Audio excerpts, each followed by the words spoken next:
Então, nossa terceira igreja está aqui no capítulo 2, a partir do versículo 12, seria a nossa igreja, a igreja de Pérgamo. A igreja de Pérgamo, ela seria conhecida como a igreja imperial, a igreja do império. E diz a história, ela estava, o período histórico dela seria do ano 316 a 500 depois de Cristo, né? Então, essa igreja, ela seria uma igreja diferente dessa que nós vimos, agora que nós vimos anteriormente, né? A igreja que seria a igreja de Esmirna, que foi uma igreja esmagada, uma igreja sofrida, e por causa do nome de Jesus, né? Foi o que nós vimos que ela foi uma igreja perseguida. Ela tem ela tem um contraste então da igreja de Esmirna, essa igreja de Pérgamo. E é interessante que o nome Pérgamo, ele provém, a palavra Pérgamo provém da palavra grega, que quer dizer pericon, né? Quer dizer gâmeo, e casamento quer dizer cosmos. Então, traduzindo, seria casamento com o mundo. Casamento com o mundo. Satanás, ele é um ser que ele muda as suas táticas até constantemente. Ele tem as suas estratégias, e eu creio que umas que não funcionam, ele tenta mudar e tenta aperfeiçoar, para justamente que venham a dar resultado para ele. E já que Satanás, ele viu que a estratégia e a técnica que ele usou para a igreja de Pérgamo, ou melhor, de Esmirna, a igreja de Esmirna, que ele usou como perseguição, né? O Império Romano perseguindo a igreja, e ele viu que não estava dando certo, então ele pega e ele muda a estratégia, né? Já que a perseguição não deu certo, ele muda. E ele tenta unir o mundo, com a igreja. Por isso que vem do nome Pérgamo, né? Vem essa palavra casamento com o mundo, né? Ele viu que isso não deu certo, né? E aí ele viu que a igreja estava crescendo, que a igreja estava cada vez mais se fortalecendo, a igreja estava frutificando, a igreja se multiplicando de uma maneira muito rápida, tudo por causa da perseguição que ele criou para a igreja de Esmirna. Então, o movimento, a estratégia dele foi tentar unir o mundo com a igreja, né? Ele não tinha, na verdade, mudado, né? Primeiro ele persegue a igreja, e quando ele falha, aí ele tenta colocar o mundo dentro da igreja para roubar a santidade da igreja, para roubar o poder da igreja, para infiltrar o mundanismo dentro da igreja, né? E os irmãos sabem que o apóstolo Paulo, ele mesmo, né, falou ali em Atos capítulo 20, a partir do versículo 29, ele nos advertiu, o apóstolo Paulo nos advertiu, né? Ele diz que, né, eu sei, ele está dizendo assim, eu sei que depois da minha partida, né, eu sei que depois da minha partida, entre vós surgirão, né, lobos vorazes, lobos cruéis, que não pouparão o rebanho, né? Então, né, nós temos também 1 Pedro, capítulo 2, ali, versículo 1 ao 3, nós temos 1 Coríntios, capítulo 11 e 9, né, nós temos essas palavras nos advertindo sobre as falsas doutrinas, né? Essa palavra do versículo 12 e 13, Jesus, ele nos adverte, né? Ele nos traz palavras de advertência e também serve para nos identificar diante desta igreja que se comprometeu com o mundo, né? Ele diz ali, o apóstolo Paulo, né? Ou melhor, o próprio Senhor Jesus, ele diz, é aquele que tem a espada afiada de 2 gumes. Ele diz, né? O próprio apóstolo Paulo, ele diz em Hebreus capítulo 4, versículo 12, ele diz, a sua espada, ela é uma espada de 2 gumes, né? Ela é o que nós tentamos hoje, irmãos, através da palavra de Deus, nós tentamos hoje segurar, né? Nos esforçar para separar a igreja do mundo, né? E nós vimos que o mundo hoje, ele tenta, né, através de Satanás, ele tenta se introduzir dentro da igreja.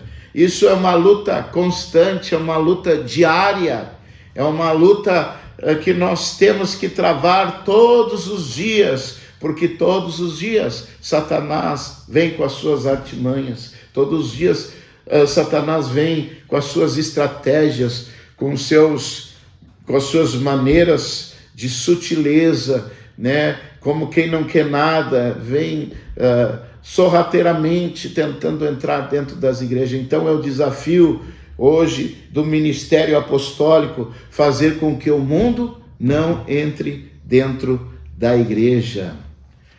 E né, talvez tu possa até te perguntar,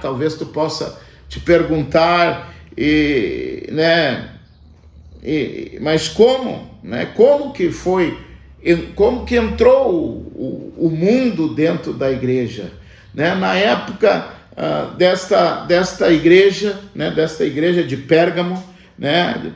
Pela história, o imperador era um homem conhecido por nós, né? Principalmente quando se fala na doutrina da Trindade, muito se fala sobre Constantino. Então, na época, era Constantino o imperador. Então, Satanás, como eu disse, ele mudou de técnica, ele mudou de estratégia. Já que a perseguição não deu certo, então vamos tentar de outro.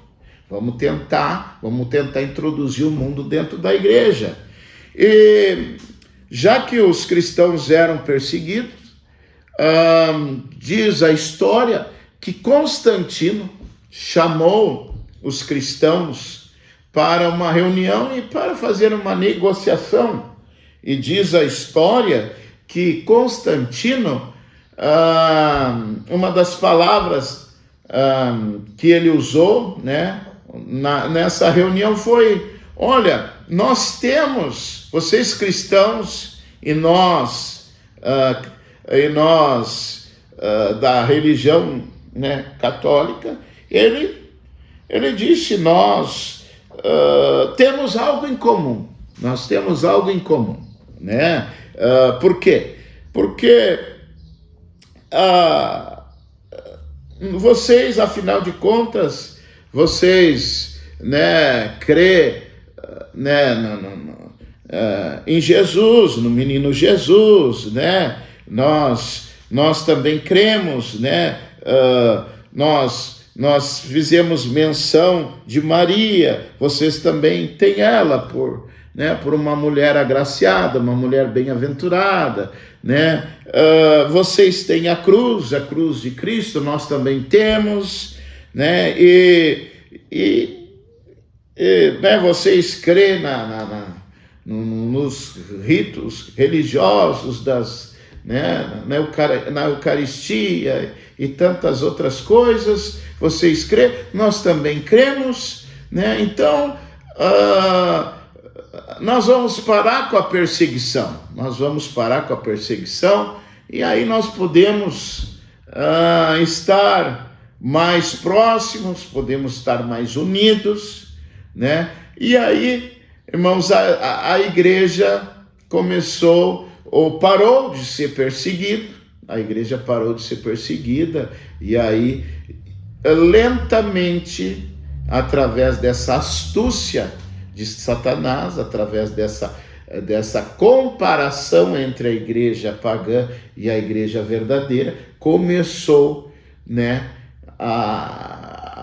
até eles, quem sabe, poderiam dizer, afinal de contas, não está tão errado, né? E aí começou a ser introduzido, né, a doutrina da Santíssima Trindade nesta igreja, né, de Pérgamo, mais ou menos por aí começou a ser introduzida a doutrina da Santíssima Trindade, né? Então, o mundo entrando dentro da igreja lentamente, sorrateiramente, né? Então, Jesus mesmo, irmãos, na parábola do joio e do trigo, ali no capítulo 13 de Mateus, a Bíblia diz, Jesus falando, que né, ele mesmo, ele já tinha profetizado sobre isso, ele profetizou sobre isso, ele já tinha proferido que isso haveria de acontecer, né? Ele já tinha falado sobre esse futuro acontecimento. Então, no capítulo 13, nós encontramos a história, Jesus dizendo: o reino dos céus, ele é semelhante a um homem que semeou boa semente no seu campo. Mas enquanto os homens dormiam, veio o inimigo dele, semeou o joio no meio do trigo e retirou-se. Enquanto os homens dormiam. Nós sabemos que a época é de apostasia, a época é de sonolência espiritual, e é justamente nesta época que o inimigo tenta entrar, tenta se infiltrar. E ele vem e semeia e larga sorrateiramente. Bem devagar ele larga o joio no meio do trigo. E ele vai embora. A Bíblia, Jesus disse, e ele retirou-se. Ele vem, faz ele faz o que ele quer fazer, ele faz o estrago dele, ele põe em prática a estratégia dele e rapidamente ele sai de dentro da igreja. Então, é dever nosso, irmãos, é dever nosso, pastores, de nós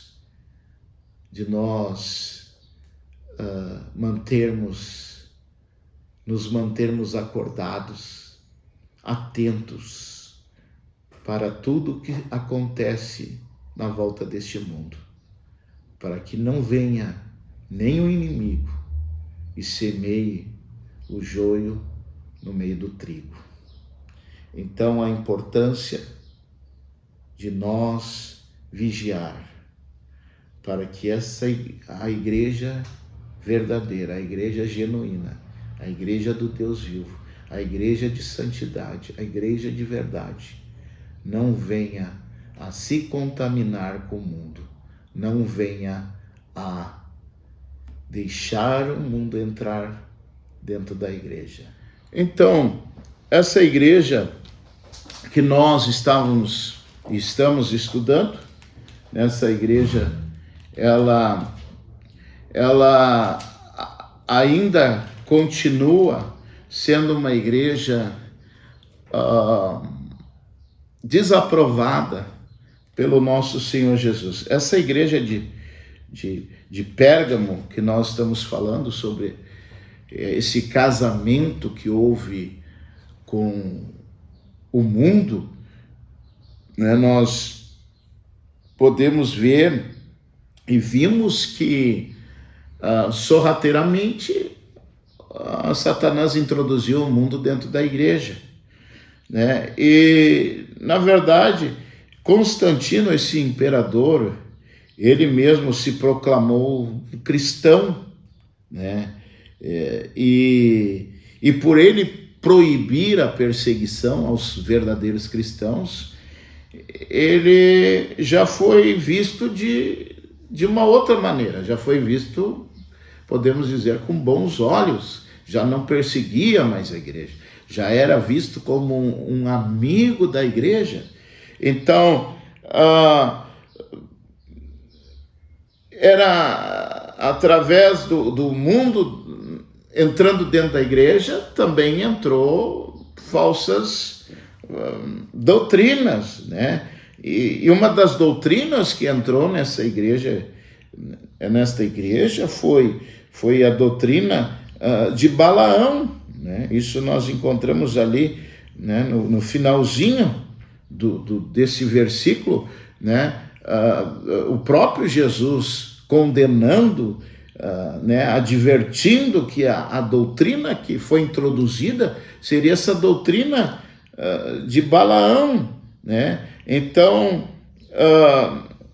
na verdade, né, foi uma outra técnica, uma outra estratégia de Satanás, né, a fim de introduzir e colocar mais mundanismo dentro da igreja, né? Balaão, né, a Bíblia diz que, né, ele profetizou contra o povo de Israel, o povo escolhido de Israel. Então ele sabia que, né, se ele colocasse uma pedra de tropeço na vida do povo de Israel, ele estaria corrompendo o povo de Israel, ele estaria afastando o povo de Israel de Deus. Então ele viu que ele podia, né, afligir o povo de Deus, né, com essas pedras de tropeço, através de mulheres moabitas, né, a Bíblia fala. Então ele sabia que se Israel se corrompesse, né, com casamentos pagãos, né, eles se tornariam um povo manchado pelo pecado aos olhos de Deus, né? Isso desagradaria Deus, né? Isso nós encontramos até a história lá no livro de Números, capítulo 25, falando sobre essas tentativas de Balaão de tentar colocar tropeço perante o povo de Deus. E de certo modo ele conseguiu, né? Judas ali também fala sobre esse trabalho de Balaão, né? O apóstolo Judas, o próprio Constantino, esse imperador, ele quis tentar usar de misericórdia, né, com o povo cristão, né, dizendo, não, eu vou impedir dos cristãos ser mortos, ser perseguidos, né, não vamos mais, né? Vamos abrir os cultos para eles, vamos deixar eles ter livre acesso agora, já não, né? E tudo isso, né? A verdadeira igreja começou a esfriar, começou a se tornar uma igreja morna, né? Até a própria igreja de Pérgamo, ela aceitou essa aliança com o mundanismo, ela aceitou essa aliança com o imperador Constantino, né? Na verdade, ela perdeu a sua condição de separada por Deus, ela perdeu a sua condição de separada por Deus, né? Ela terminou, irmãos, ela terminou nesses últimos versículos, infelizmente, ela terminou habitando onde está o trono de Satanás, que quer dizer o mundo, né? Mas o versículo 17, ele está falando que ao vencedor, ele vai dar do maná escondido, ele vai dar uma pedrinha branca, e sobre esta pedrinha escrita um novo nome, a qual ninguém conhece, exceto aquele que recebe. Então essa pedrinha branca, nos antigos julgamentos, na época, lá na época da Inquisição, naquela época, né, havia o costume de dar às pessoas que fosse absolvida em julgamento, né, diante de um juiz, havia o costume de dar uma pedra branca. Era uma pedra branca, e isso significava que a sua situação estava legalizada. Queria dizer que ele não devia mais nada. Por isso, irmãos, que o próprio Senhor Jesus está nos prometendo uma pedra branca. E quando nós chegarmos lá naquele grande dia, essa pedra nós vamos receber, dizendo: olha, nós não devemos mais nada.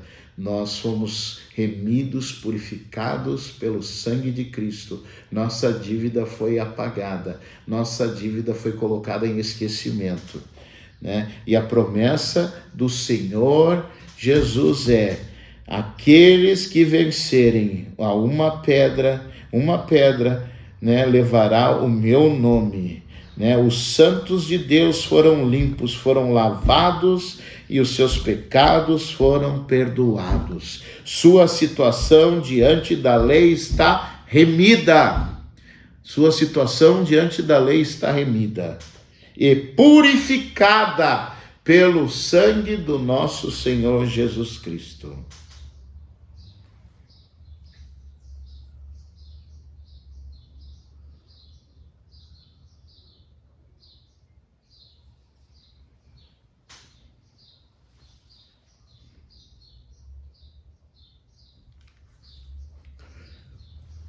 A nossa próxima igreja seria a igreja de Tiatira, uma igreja conhecida como um sacrifício contínuo.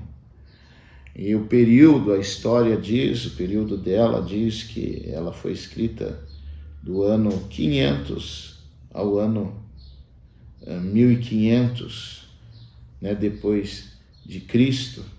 Então, a igreja de Tiatira se encontra ali no capítulo 2, versículo 18 e 19, diz assim: ao anjo da igreja em Tiatira escreve: estas coisas diz o Filho de Deus, que tem os olhos como chama de fogo e os pés semelhantes ao bronze polido.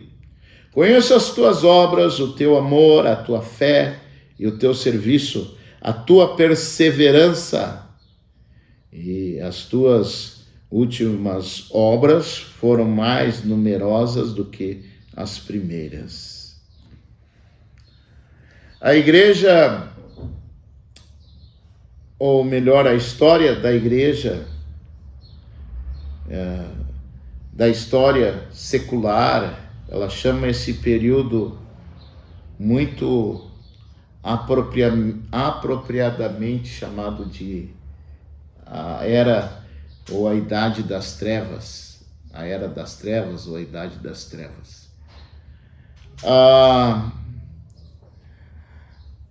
luz de Deus há muito se apagou, o Espírito Santo de Deus muito se afastou desta igreja imperial, desta igreja de Roma, a igreja romana governada pelo próprio Papa dominou o mundo, né? E o culto pentecostal, culto avivado, culto cheio do poder de Deus, ele passou a ser substituído por um culto carismático, um culto de sacrifícios contínuos, né? Missas, penitências, Ave Maria, toda uma forma de adoração sem fim, mas o mais importante de tudo, sem a presença de Deus, sem a presença de Deus, né? Então, ela é uma igreja que ela foi provada, né? Ele foi até a Bíblia diz que Jesus se apresentou a essa igreja e diz que os seus olhos eram como chama de fogo, seus pés como um bronze polido, né? E o fogo, ele significa limpeza, purificação, né? O fogo, ele queima as impurezas. E o bronze a que Jesus se referiu, ele significa julgamento, né? Chega uma parte muito triste da história dessa igreja, né? Jesus se refere ao fogo e se refere ao bronze, né? Ele dá a purificação, ele dá, né, a maneira como ser polido, ser limpo, e ele também apresenta um julgamento para esta igreja. É muito triste isso, né? Então, essa igreja, ela era uma igreja que estava em julgamento. Ela estava em julgamento no sentido de Jesus ainda querer purificar ela. Jesus querer purificar ela, né? Então, a igreja, no versículo 19, diz, a igreja ela foi elogiada, principalmente por suas obras e seu amor, né? Naquela época, a igreja, né, era difícil de passar ou enfrentar ou ter tudo isso, né? Então, porque não havia hospitais naquela época, não havia, né? É como aquela parábola do bom samaritano, né? Que pegou e levou até uma hospedagem e cuidaram das feridas. Não existia hospitais, então o que a igreja mostrava era uma boa obra de caridade em favor do próximo, o que a igreja mostrava era amor em favor do próximo. Tudo isso até foi elogiado pelo Senhor Jesus, né? Mas o versículo 19, né, 19 ao 22, Jesus, ele está dizendo, eu tenho porém contra ti,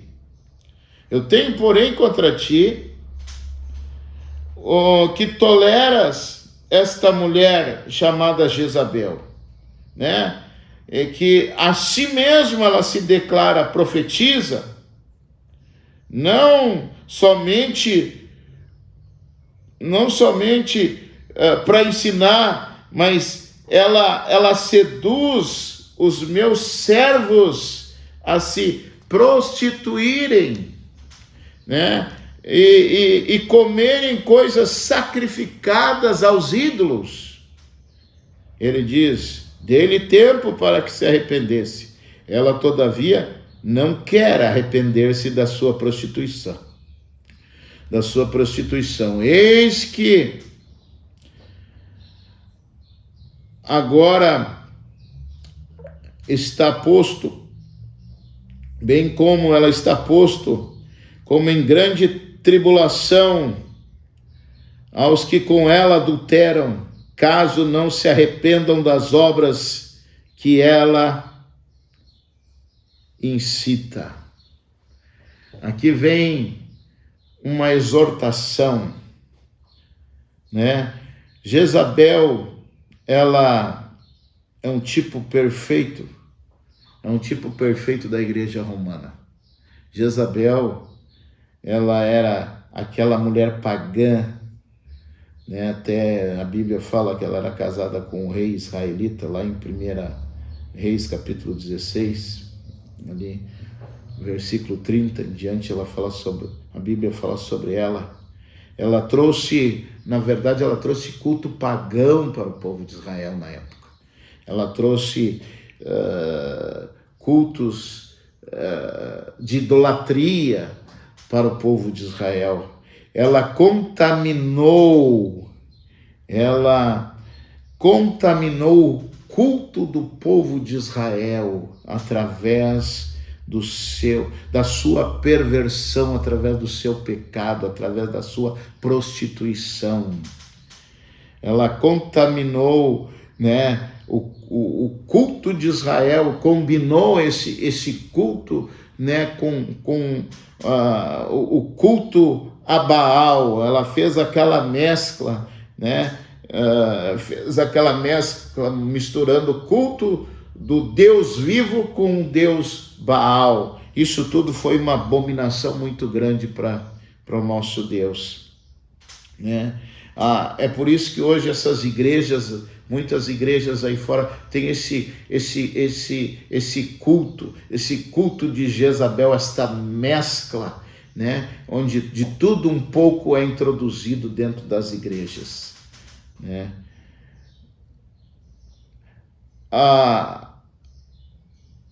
A Bíblia, né?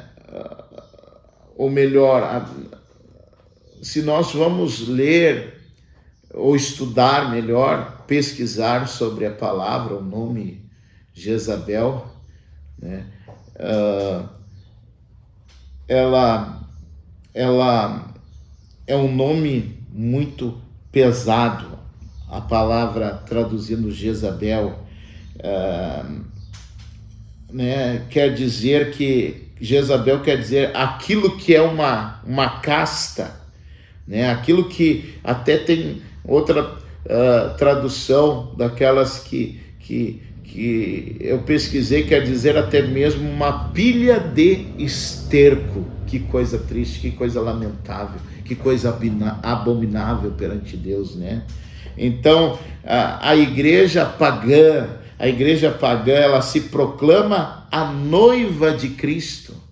Ela se proclama a noiva de Cristo, mas na realidade, na verdade, é aquela casta, é aquela pilha de esterco, né? Seu fim está, contudo, em Apocalipse capítulo 17, versículo 4 ao 6. Ali está dizendo o fim da igreja pagã, o fim da igreja